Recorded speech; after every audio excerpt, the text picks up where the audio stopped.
Tout rêve ou songe qui concerne ton enfant est porteur d'un message.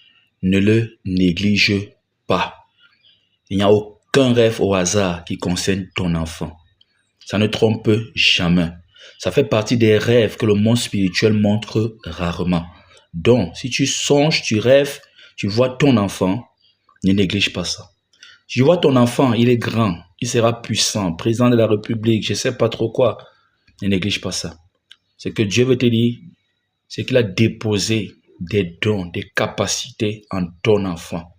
Il faut beaucoup prier pour ton enfant. Ce que Dieu aussi te dit, c'est que le diable va rôder autour pour détruire. Si tu rêves et que ton enfant est en danger dans une situation compliquée, sache que c'est une réalité, c'est ce qui se passe. Il faut te mettre dans la prière. Priez beaucoup pour vos enfants. Le meilleur moment pour détruire une personne, c'est dans son enfance. Parce que ça va donner moins de travail au diable. Ne néglige pas tes enfants et plus tard, tu te mets à pleurer. Je prends le cas de Jésus étant petit. Le diable a voulu détruire cette destinée étant petit. Il a même ordonné qu'on tue tous les enfants de 2 ans en descendant dans l'espoir que Jésus soit parmi. Le diable aime détruire des destinées. Il aime détruire quand nous sommes encore petits. La plupart des choses qui nous arrivent aujourd'hui, c'est depuis l'enfance que ça a été programmé. Et quand tu es même enceinte, fais très attention. Ne te balade pas n'importe comment. Les marchés, les lieux publics, il faut éviter au maximum.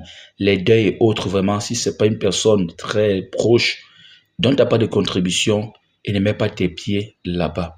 Parce que dès le ventre, on a détruit plusieurs enfants. Et quand l'enfant est né, ne permets pas n'importe qui de toucher ton enfant dès les premiers mois. Prends le cas d'Élisabeth, la mère de Jean-Baptiste. Elle s'est cachée pendant 5 mois avec sa grossesse. Ce n'est que les proches, ceux en qui tu as véritablement confiance, qui peuvent toucher l'enfant dès les premiers jours. Et quand l'enfant à la maison, une fois sorti de l'hôpital, garde l'enfant dans la chambre quand certains étrangers suspects arrivent. Et les cérémonies qu'on aime faire en Afrique très tôt, là, c'est pas bon. Ce n'est pas bon, on a détruit beaucoup d'enfants comme ça. Certaines vieilles touchent la tête de ton enfant, l'intelligence, la sagesse, tout ça, il part avec. L'enfant grandit étant bête, il ne comprend rien. Certains viennent même initier vos enfants. Ils viennent même déposer des esprits sataniques en vos enfants. L'enfant grandit, devient un sorcier. En réalité, les enfants viennent étant purs. C'est les hommes qui détruisent les enfants ici, par l'ignorance spirituelle des parents. Donc tu as un gros boulot. Ton boulot, ce n'est pas seulement payer la pension des enfants, nourrir l'enfant, payer les frais à l'hôpital et tout. Il faut protéger spirituellement ton enfant. Sinon, on va détruire ton enfant. Le diable a la capacité de détecter les étoiles qui brillent au ciel dès l'arrivée. Dès l'arrivée. Il faudra savoir ça. Prie pour ton enfant. Ne néglige aucun rêve concernant ton enfant parce que c'est porteur d'un très grand message. Protège tes enfants si tu ne veux pas pleurer plus tard. Prie pour tes enfants et aussi bénis tes enfants. En tant que parent, tu es le premier représentant de Dieu dans la vie des enfants. C'est pas pour rien qu'on a fait un commandement, honore ton père et ta mère. Et on a déposé dans ce commandement une promesse. Parce que Dieu sait la tâche lourde, la responsabilité lourde, grande qu'il a donnée aux parents pour s'occuper des enfants. Et éduque ton enfant selon la volonté de Dieu. Prie pour tes enfants. Tu peux imposer les mains à tes enfants. Ne regarde pas ta vie, non. Dieu t'a établi avec cette autorité sur ton enfant. Prie pour ton enfant. Prononce des paroles de bénédiction, des prophéties sur la vie de tes enfants.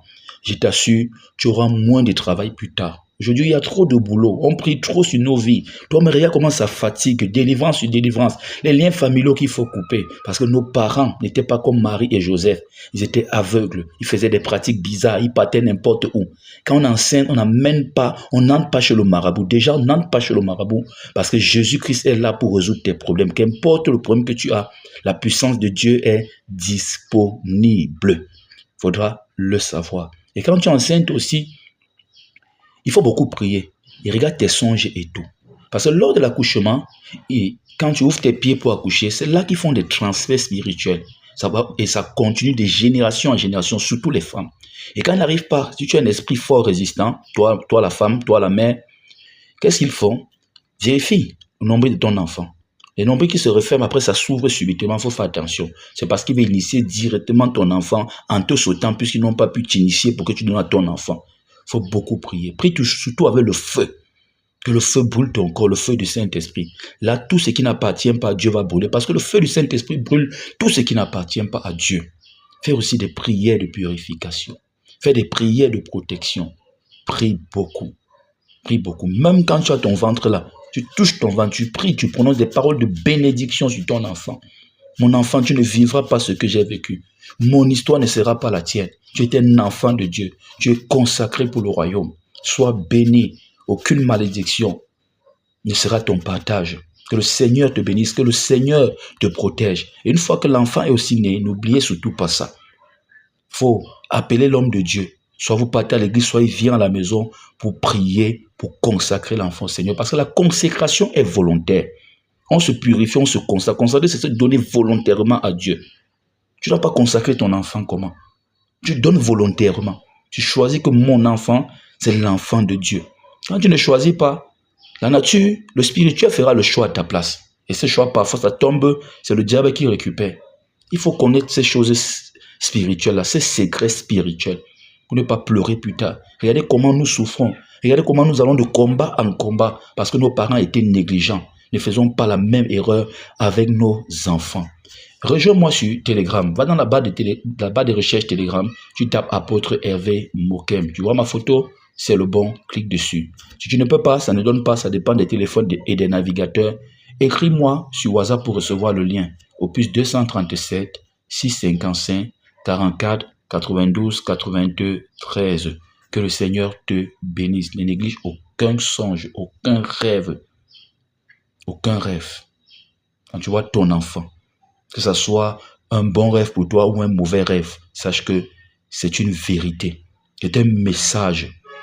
Il faut saisir le message et t'élever dans la prière. Que le Seigneur te bénisse.